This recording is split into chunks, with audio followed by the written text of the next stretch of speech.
రాష్ట్రీయ స్వయం సేవక్ సంఘ్ 100 సంవత్సరాల ఉత్సవాలలో భాగంగా హిందూ సమ్మేళన కార్యక్రమం నిర్వహించారు. రాష్ట్రీయ స్వయం సేవక్ సంఘ 100 సంవత్సరాల ఉత్సవాల్లో భాగంగా హిందూ సమ్మేళన కార్యక్రమాలు దేశవ్యాప్తంగా జరుగుతున్నాయి.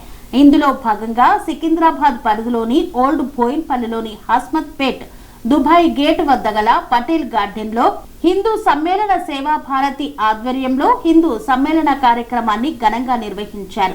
ఈ కార్యక్రమానికి ముఖ్య అతిథిగా కేదార్నాథ్ క్షేత్రాధిపతి జగద్గిరిగుట్ట, భాగ్యనగరం శివరుద్ర సాధువు, జాతీయ మానవ హక్కుల సంఘం మరియు మహిళా వక్త విజయభారతి, ముఖ్య వక్త వానవాసి కళ్యాణ్, తెలంగాణ ప్రాంత సహ కోశాధ్యక్షులు తాడేపల్లి హనుమత్ ప్రసాద్ జీ మరియు హిందూ వక్తలు హాజరై భారతమాత చిత్రపటానికి పూలు వేసి మంత్రోచ్చరణల మధ్య జ్యోతి ప్రజ్వలన చేశారు. హిందూ సమ్మేళన కార్యక్రమాన్ని ముందుగా గోమాత పూజతో పాటు దేవతామూర్తుల వేషధారణలో హిందూ వాక్యాన్ని చాటి చెప్పేందుకు లీలానిధి నాట్య మండలి హస్మత్ పేట్ వారిచే మొదటగా గణపతి, సీతారామ కళ్యాణం, ఛత్రపతి శివాజీ, గోమాతలో ముక్కోటి దేవతలు ప్రదర్శన కార్యక్రమాలను నిర్వహించారు.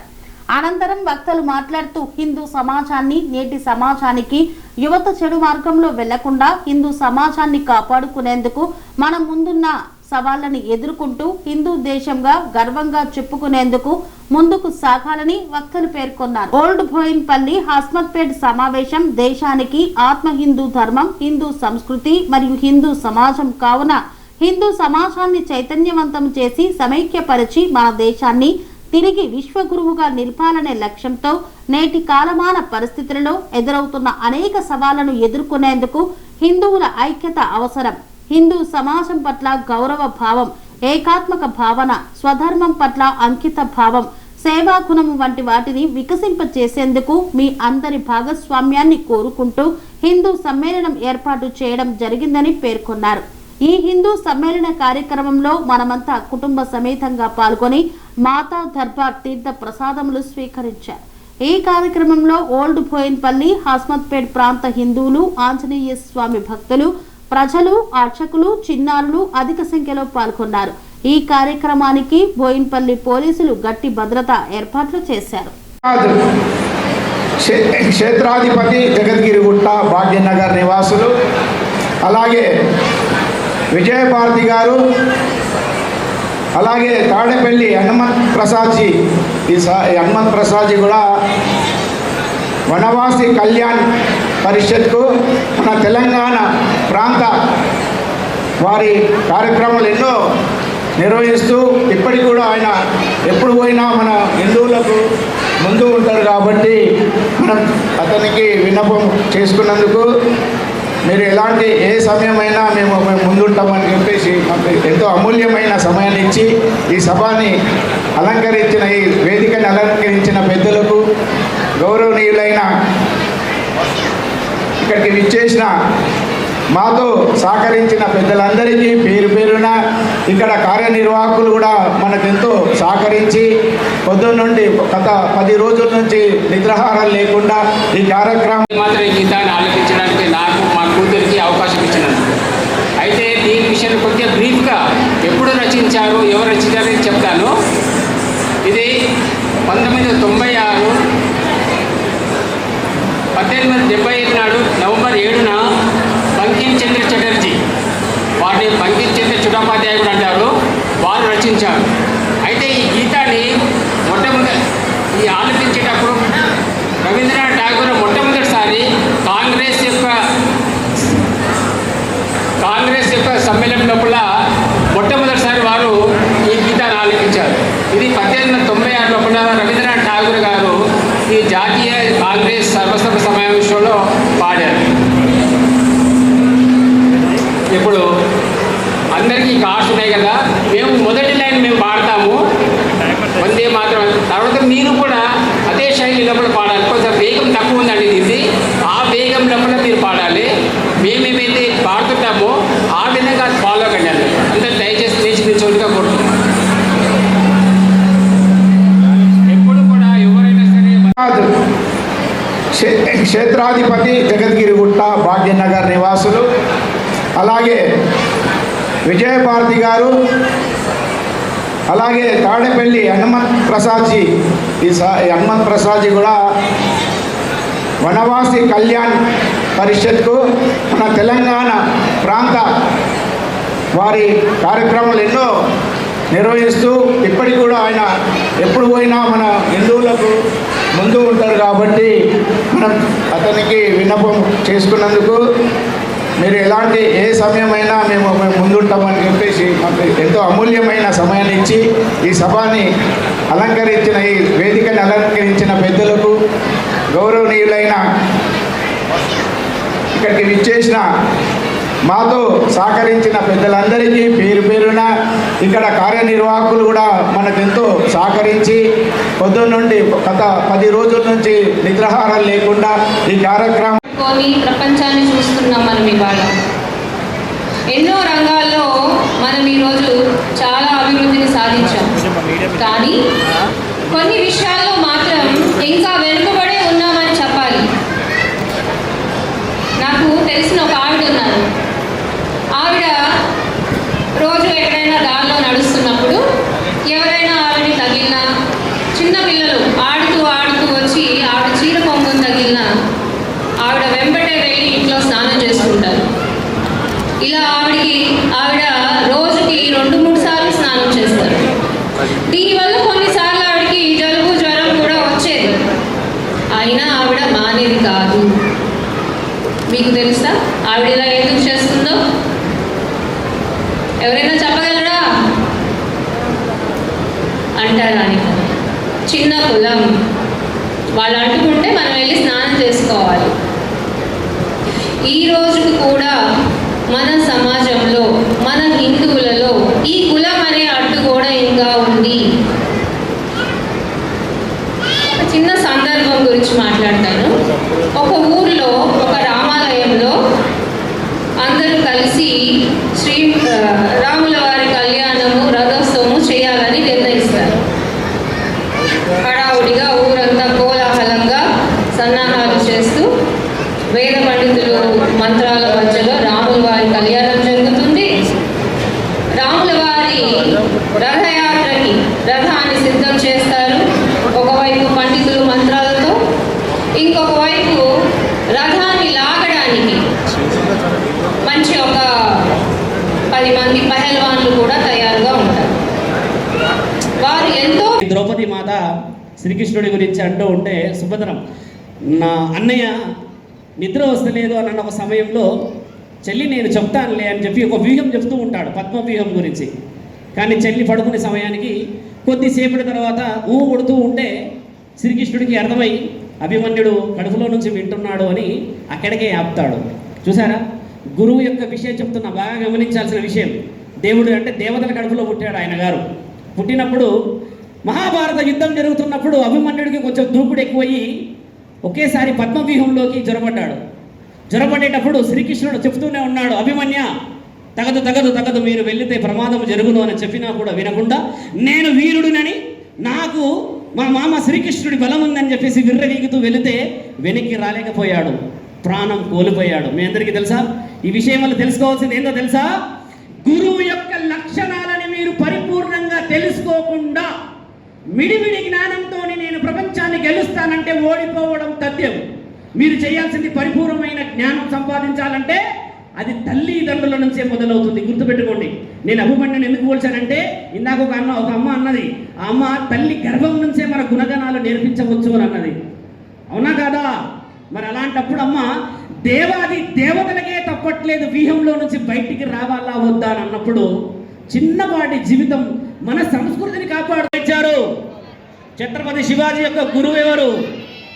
గురువు ఎవరు అంటే గురువు బలమైన వాడా కాదా? తెలివైన వాడే కదా. మరి ఈరోజు గురువులంతా ఎక్కడికి పోయారమ్మా? మరి ఆ గురువులని గౌరవిస్తున్నామా? ఆ గురువులంతా ఎక్కడున్నారు? మన సనాతన ఇతిహాసాన్ని కాపాడుకోవడానికి గురువులు ఎక్కడున్నారు? గురువులందరూ ఇంకా ఒక్కొక్క మహాపుణ్యక్షేత్రంలో దాగి ఉన్నారు. మహాకుంభమేళాన్ని చూసారా? మహాకుంభమేళాన్ని చూసారా? చాలా మంది వెళ్ళిండొచ్చు కదా. ఎన్ని కోట్ల మంది వచ్చారు సాధువులు అక్కడికి? 15 కోట్ల మంది. ఇప్పుడు వెళ్ళి వెతుకుతే వాళ్ళు ఎక్కడున్నారో కనబడరు అని అంటే మీకు వాళ్ళ అవసరం ఉన్నంత వరకు వారి సమాజంలోకి రారు. సమాజంలోకి వాళ్ళు రావాలన్నా, సాధువులు గురువుల యొక్క గౌరవం పెరగాలన్నా మీరంతా, మేమంతా, మనమంతా, సనాతన ధర్మం అంతా అని అనుకుంటేనే వాళ్ళు బయటికి వస్తారు. అవునా కాదా? గౌరవం లేని చోటికి వస్తారా? ఈరోజు మీరు నన్ను పిలిచారు, అక్కడక్కడ ఫ్లెక్సీలు పెట్టారు, లేదంటే ఇంకేదో ఫోన్లో మాట్లాడుకుంటూ ఉన్నప్పుడు వచ్చారు. ఒక అర్ధగంట ఆలస్యం అయిందని మిత్రులు ఫోన్లో చెప్తూ ఉంటే చాలా ఆనందమైంది. జీవితాలు ఇక్కడ ఆలస్యమై ఎలిసిపోయి రోడ్డు పైన మద్యం తాగి ఎన్నో కుటుంబాలు ఉన్నాయి అక్కడ. మరి వారికి సమయం లేదా? వారి గురించి కేటాయించాల్సిన అవసరం లేదా? ఈరోజు భవిష్యత్ అంతా పిల్లలు. ఎంతమంది పిల్లలు వచ్చారు సభకు చెప్పండి? ఎంతమంది పిల్లలు వచ్చారు చెప్పండి అమ్మా. ఇక్కడ పిల్లలు వచ్చారు కదా. ఒక ముచ్చటైన మాట, ఆర్ఎస్ఎస్ వారికి మనసా వాచాన అంతఃకరణ శుద్ధితో కృతజ్ఞతలు చెప్పేది ఏమిటంటే, రాముల వారి కళ్యాణం చేస్తూ ఉంటే రాముడే వచ్చేసాడేమో అనిపించేంత చక్కగా చేశారు వాళ్ళు. ఎంత బాగుంటుంది కదా మన సంస్కృతి చూపిస్తూ ఉంటే. మరి మన సంస్కృతి చూపిస్తూ ఉంటే మన నేత్రానికి అంత ఆనందం అయితే పాటిస్తున్న వాళ్ళకి ఎంత ఆనందం కావాలమ్మా. అహర్నిశలు మన శాసనాన్ని కాపాడుతున్న వాళ్ళకి ఎంత ఆనందం కావాలమ్మా. కాబట్టి ఇలాంటి చేస్తున్న కృత్యాలు అంటే ఎప్పుడైతే పిల్లల గురించి చెప్తూ ఉన్నప్పుడు, ఒక రాముడి గురించి వైభవం చెప్తూ ఉన్నప్పుడు చాలామందికి తెలియకుండానే నటిస్తూ ఉంటారు. అందులో నటించకండి. మన జీవితం, నిజమైన జీవితం పూర్వీకులు ఋషి పరంపర నుంచి ఇచ్చిన గౌరవం అని నేర్పించండి 10 సార్లు. బాగా గమనించాలి. పద్మవ్యూహం మీ అందరికీ తెలుసు అనుకుంటా. న్యాయం, పైశాచికత్వం, నీవెంత గొప్పవాడివి, నేనెంత గొప్పవాడిని అని చెప్పుకోవడం. ఛత్రపతి శివాజీ పుట్టి దేశాన్ని కాపాడలేడా? కాపాడాడు కదా. ఎలా కాపాడాడు? ఛత్రపతి శివాజీ ఎలా కాపాడాడు దేశాన్ని? వీరత్వంతో కాపాడా? బాగా గమనించండి నా ప్రశ్న. వీరత్వంతో ఛత్రపతి శివాజీ సమాజాన్ని కాపాడా? మీ అందరికీ తెలిసి కాపాడిండని తెలుసు కదా. ఒక్క మాట ఆలోచించండి. ఛత్రపతి శివాజీని ఎవరు కాపాడారు? ఆయన మనందరినీ కాపాడాడు. ఈ రోజు నీవు కూర్చున్న ఈ హస్పక్టేట ప్రాంతంలో, ఈ రోజు మనం చేసుకుంటున్న ఈ సభలో మనందరం ఆనందంగా ఫ్యాన్ల కింద కూర్చొని గాలి పీల్చుకుంటూ కుర్చీల పైన కూర్చున్నాం కదా. మరి ఛత్రపతి శివాజీని ఎవరు కాపాడారు? గమనించండి. శివాజీని 9 మాసాలు పోసిన ఆయన తల్లి కాపాడిందమ్మా. ఒక స్త్రీ శక్తి కాపాడింది. ఆయనకి ఎంతటి ధైర్యం ఆయనకి పుట్టుకతోనే ఇస్తూ ఉంటే, మరి దేశాన్ని చీల్చడానికి వచ్చిన ఒక్కొక్కడి కండలని నరకడానికి ఎవరు శక్తినిచ్చారు? ఒక తల్లి ఇచ్చింది కదా. తల్లి అంటే నేను చెప్పే మాట బాగా వినండి. ఆడ కూతురు, ఆడబిడ్డ ఇచ్చినది శక్తి. మీ శక్తులన్నీ ఎంతటి బలమైనయో తెలుసుకుంటున్నారా? ఈరోజు ఆడవాళ్ళన్నింటినీ చాలా సమస్యల్లో కానీ, ఇంకేదైనా పైశాచికత్వమైన ఆనందం కానీ, మద్యం మత్తుల్లో ఇంకా కామవాంఛలకు కానీ చూస్తున్నాం మనము. ఒక్కసారి శివంగులని, వీరనారులని కూడా చదువుకొని తెలుసుకోవాలి. అక్కడక్కడ ఉంటారు కదా పోలీస్ ఆఫీసర్స్, లేకపోతే ఇంకా వీరవనితలు ఉన్నారంటారు కదా. మరి అలాంటి గొప్ప విషయాలు మాట్లాడుకోలేరా మీరందరూ? ఎంతసేపు చూసినా నా ఇల్లు బాగుపడాలి, నా కుటుంబం బాగుపడాలి, నేను బాగుపడాలి, నేను నా తర్వాత తరాలంతా తీసుకొని తరతరాలు బాగుపడాలి. ఏమా, ఒక్కసారి కాలం చేసిన తర్వాత మట్టి కూడా తీసుకుపోలేం. ఈరోజు నిలబడ్డాం అందరం భూమి పైన, ఒక సమయం భూమి కింద ఉంటాం మనందరం. అర్థమైందా? మరణం శాశ్వతమైనది. మిత్రులారా గుర్తుపెట్టుకోండి. నీ గురించి ఆలోచించే జ్ఞాపకం చాలా బలమైనది. మరి జ్ఞాపకాన్ని సంపాదించాలంటే మీరందరూ అహర్నిశలు సనాతన ధర్మాన్ని కాపాడాలా వద్దా? ఛత్రపతి శివాజీ ఏ సంవత్సరంలో పుట్టాడో మీ అందరికీ తెలుసా? ఎవరికైనా తెలుసా ఛత్రపతి శివాజీ ఎప్పుడు పుట్టాడో? చాలా తక్కువ శాతం. 16వ శతాబ్దంలో పుట్టాడు. దండయాత్రలు చేస్తూ అంటున్నారు.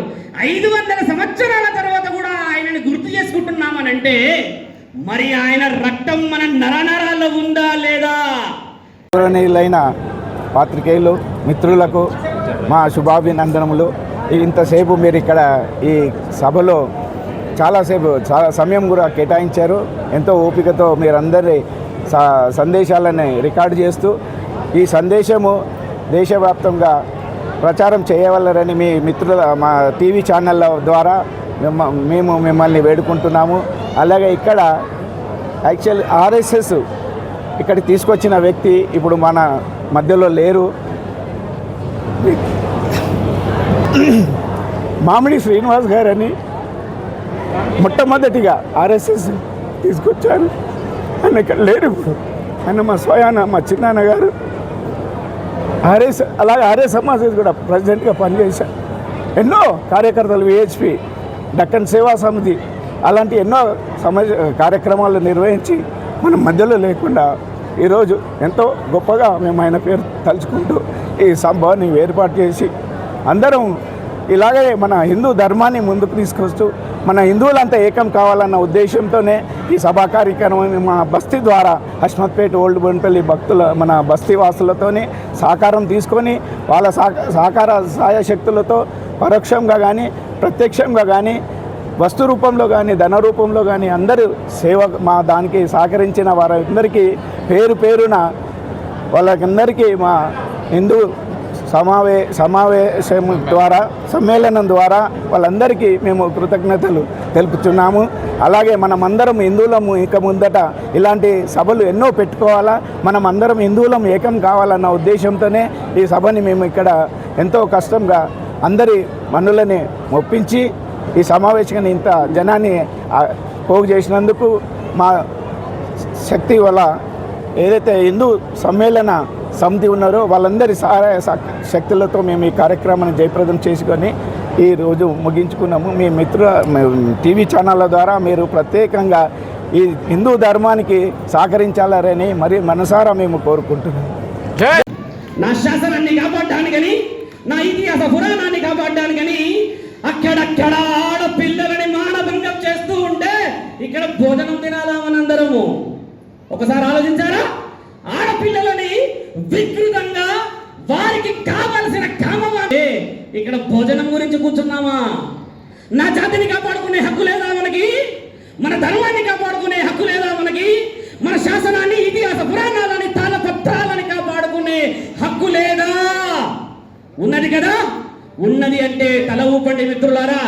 నా పేరు ఇంతవరకు మీ సభలో కరెక్ట్గా పలకలేదు ఎవరు. వస్తున్నప్పటి నుంచి చూస్తూ ఉన్నా. నా పేరు శివరుద్ర సాధువు. అంటే పరిపూర్ణమైన జీవితాన్ని పరమశివుడికి అప్పచెప్పినాను నేను. నా చేతిలో త్రిశూలము రుజువు చేయబడ్డ తర్వాత వచ్చింది మా గురువు గారు ఇచ్చారు. త్రిశూల వ్యూహాన్ని ఉపయోగించు రుద్ర. సమాజంలో ఎక్కడైతే అన్యాయం, అసత్యం, నా ఆడపిల్లలపై, నా భావి తరాలపై జరుగుతున్న అగత్యాలకి నీ త్రిశూలం సమాధానం చెప్పాలి. ఇది న్యాయం కోసం పట్టుకున్నాము, ఇది ధర్మం కోసం పట్టుకున్నాము కాదు. కుదరదని ఎవరైనా బిర్ర మీకు తెప్పాడి తనని నరకడానికి పట్టాము. ఇది అవునా కాదా? పరమశివుడు ఎంతటి వాడే ఆయుధాన్ని పట్టుకొని కూర్చుంటూ ఉంటే, దేవాది దేవతలే ఆయుధాలను పట్టుకుంటూ ఉంటే మనమెంత? పాత్రికేయులు మిత్రులకు మా శుభాభినందనములు. ఇంతసేపు మీరు ఇక్కడ ఈ సభలో చాలా సమయం కూడా కేటాయించారు. ఎంతో ఓపికతో మీరందరి సందేశాలని రికార్డు చేస్తూ ఈ సందేశము దేశవ్యాప్తంగా ప్రచారం చేయవలరని మీ మిత్రుల మా టీవీ ఛానళ్ళ ద్వారా మేము మిమ్మల్ని వేడుకుంటున్నాము. అలాగే ఇక్కడ యాక్చువల్ ఆర్ఎస్ఎస్ ఇక్కడికి తీసుకొచ్చిన వ్యక్తి ఇప్పుడు మన మధ్యలో లేరు. మామిడి శ్రీనివాస్ గారని మొట్టమొదటిగా ఆర్ఎస్ఎస్ తీసుకొచ్చారు. ఆయన ఇక్కడ లేరు ఇప్పుడు. ఆయన మా స్వయాన మా చిన్నాన్న గారు అలాగే ఆర్య సమాజం కూడా ప్రెసిడెంట్గా పనిచేశారు.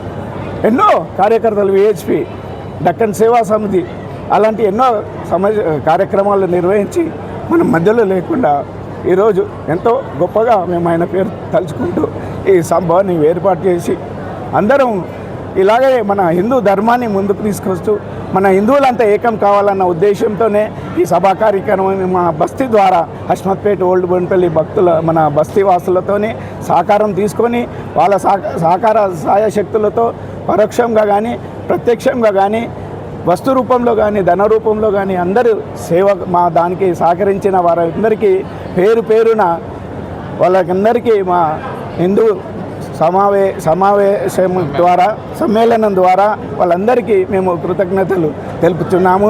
అలాగే మనమందరం హిందువులము ఇక ముందట ఇలాంటి సభలు ఎన్నో పెట్టుకోవాలా, మనం అందరం హిందువులం ఏకం కావాలన్న ఉద్దేశంతోనే ఈ సభని మేము ఇక్కడ ఎంతో కష్టంగా అందరి మనులని ఒప్పించి ఈ సమావేశాన్ని ఇంత జనాన్ని పోగు చేసినందుకు మా శక్తి వల్ల ఏదైతే హిందూ సమ్మేళన సమితి ఉన్నారో వాళ్ళందరి సహాయ శక్తులతో మేము ఈ కార్యక్రమాన్ని జయప్రదం చేసుకొని ఈరోజు ముగించుకున్నాము. మీ టీవీ ఛానళ్ళ ద్వారా మీరు ప్రత్యేకంగా ఈ హిందూ ధర్మానికి సహకరించాలని మరి మనసారా మేము కోరుకుంటున్నాము. మీడియా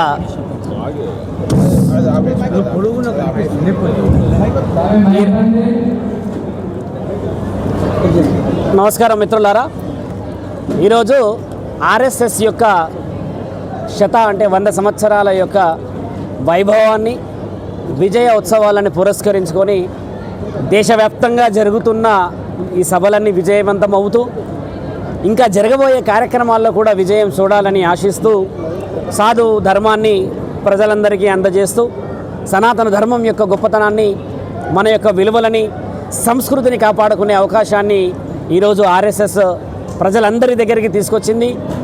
ఆ యొక్క అంశాలని మాట్లాడడానికని నేను ఈరోజు హస్మత్పేటకు రావడం జరిగింది. బోయిన్పల్లి ప్రాంతంలో ఇలాంటి సభలు చేస్తున్న ప్రతి ఒక్కరికి కృతజ్ఞతలు. ఈ యొక్క కార్యనిర్వహణ చర్యని సుమారు నెల నుంచి కూడా వాళ్ళు అహర్నిశలు కృషి చేస్తూ ఇంతటి విజయాన్ని చూసినందుకు ఇలాంటి సభలు ఇంకా ఎన్నో చేయాలని వారందరినీ మేమందరం ఆశీర్వదిస్తూ ఈరోజు చేసిన విషయ వివరణలో ప్రతి యువకులకి, ప్రతి కుటుంబంలో, ప్రతి ఆడబిడ్డకి మన యొక్క సనాతన ధర్మం యొక్క గొప్పతనం గురించి చెప్పడం ముఖ్య ఉద్దేశం. ఆర్ఎస్ఎస్ చేస్తున్న ఈ కార్యక్రమాలన్నింటికీ కూడా ఎంతో వైభవత్వం రావాలని, రానున్న రోజుల్లో ఎన్నో సభలు ఇలా నిర్వర్తించాలని, మన యొక్క సంస్కృతి గొప్పతనాన్ని కూడా మనందరం ప్రజలందరికీ చాలా దగ్గరగా చేర్చాలని చెప్పి ఆలోచిస్తూ ఎక్కడైతే అవసరం ఉంటుందో అక్కడ సనాతన ధర్మం యొక్క గొప్పతనాన్ని మనందరం ప్రజలందరికీ అందచేయాలని చెప్పుతూ మీడియా సోదరులందరికీ కూడా కృతజ్ఞతలు. ఈరోజు సభ చాలా చక్కగా, చాలా ఎంతో ఆనందంగా మరియు మన యొక్క వైభవాన్ని, శివాజీ చరిత్రని, మన యొక్క సనాతన ధర్మాన్ని ఇద్దరు ఆడవాళ్ళు వారి యొక్క మాటని, ఆ ఆడ అమ్మలకి నిజమైన ఆరోగ్యం, వారు మాట్లాడుతున్న మాటలలో ఇంకో వక్త ఆయన గారు చేస్తున్న నిజం ఒక 100 సంవత్సరాల చరిత్రను వివరించిన ఈ తరుణం ప్రజలందరూ తెలుసుకోవాలి. త్వరలో యువతీ యువకులందరికీ స్కూళ్ళల్లో కూడా ఇలాంటి విశేష వివరణలు తెలిస్తే మన యొక్క వైభవం చాలా గొప్పదవుతుందని చెప్పి ఆశిస్తూ సాధువు నియమాన్ని, సాధువు ధర్మాన్ని తెలియజేస్తున్నాము. నమః శివాయ. స్వామి బోధానంద గోసేవ ఆశ్రమం సైథాపూర్. జ్యోతిష్యం, వాస్తుశాస్త్రం మన పూర్వీకులు మనకిచ్చిన వరం. దుర్గాదేవి, కాలభైరవ ఉపాసనతో వాక్సిద్ధి పొందిన శ్రీ శ్రీ బోధానందగిరి స్వామివారు మీకు ఎలాంటి సమస్యలున్నా, వాటిలో ముఖ్యంగా ధన నష్టం, ఆరోగ్య నష్టం, భార్యాభర్తల మధ్య గొడవలు, ప్రేమించుకున్న వారు దూరం అవడం, ఎన్ని సంబంధాలు వచ్చినా పెళ్లి ముడి పడకపోవడం, రోడ్డు ప్రమాదాలు, అప్పుల బాధలు, వ్యవసాయంలో నష్టాలు, పెద్దల మాట పిల్లలు వినకపోవడం, ఆరోగ్య శాంతి, గృహశాంతి, మనశ్శాంతి లేకపోవడం, ఇలాంటి సమస్యలు ఉన్నట్లయితే ఒక్కసారి స్వామీజీని కలవండి. మీ సమస్యలకు తగిన పరిష్కారాన్ని పొందండి. అంతేకాక అన్ని రకాల వ్యాధులకు గోపంచకవ్య మరియు మూలికా వైద్యం చేయబడును. నమ్మకంతో రండి, ఆయురారోగ్యాలతో వర్ధిల్లండి. మా అడ్రస్ స్వామి బోధానంద గోసేవ ఆశ్రమం, సైథాపూర్, వీరభద్రస్వామి గుడి దగ్గర, యాదగిరిగుట్ట. సంప్రదించవలసిన నెంబర్ 9849213754 మరియు 9618034138.